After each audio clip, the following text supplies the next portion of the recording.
Let's head to the voicemail of Truth and Reason. Hey, Dave, this is TJ from Tampa, Florida calling you.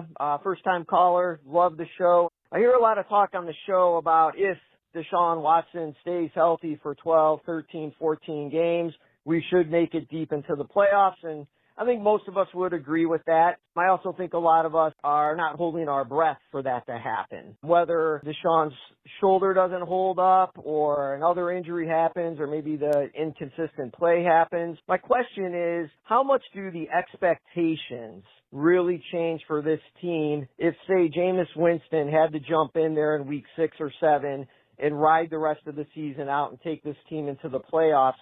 Do they really change? When you look back at last year with DTR, Walker, Flacco, the team really did well. I think it's an upgrade with Jameis, and he seems to be a likable guy, and the players seem to like him. I don't know if the expectations change all that much. Curious about your thoughts. Go Browns. Bye. As always, appreciate all of the voicemails. Casey, this leads right into the article that you wrote for the Orange and Brown Report. Take us through that and just the how you arrived at it and your thoughts.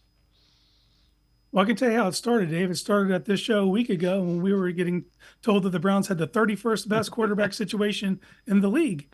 And I said on the show, I would take Jameis Winston over several of these starters that are on this list ahead of the Browns here. And then you start to pull it apart and look at it, and just for what it is.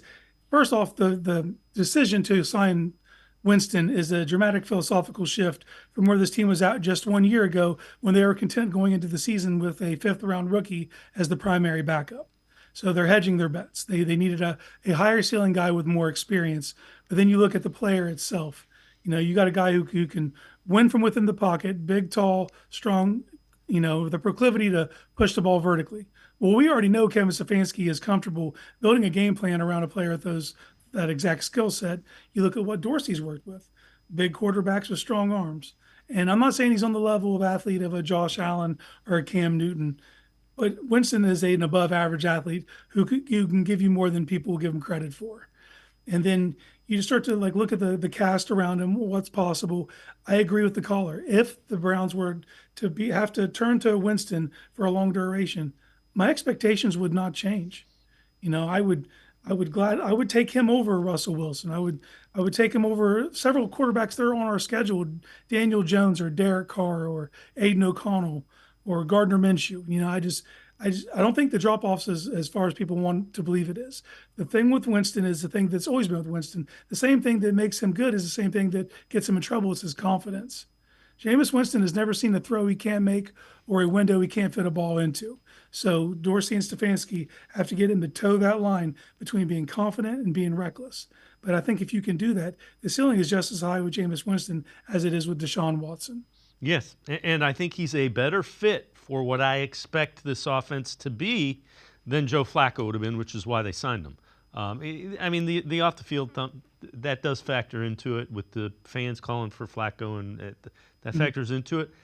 But remember, this guy was a number 1 overall pick in the NFL draft when he came out, and he has thrown for 30 touchdowns and 5,000 yards in a season. Now he's thrown 30 interceptions in a season too, but he has the ability to make every throw.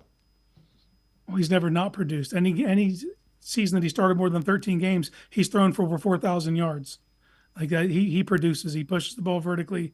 And to your point, this young man is no stranger to high leverage situations.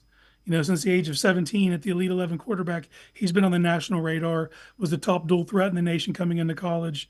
Obviously, we know as a redshirt freshman, wins a national championship, goes on to be the number 1 pick in the draft. Now, his production wasn't enough to keep him in Tampa as the starter. And then he goes to the Saints, kind of gets in that backup role, gets the opportunity to start, goes 5-2, and then tears his ACL. And then after that falls out of favor with a new head coach. So getting a clean slate here, he has all the skills, all the abilities. You'll never find a teammate to speak bad about him. He's a guy that uplifts everything. And even if he doesn't play it down, he makes the team better just based on the type of person that you brought into that quarterback room.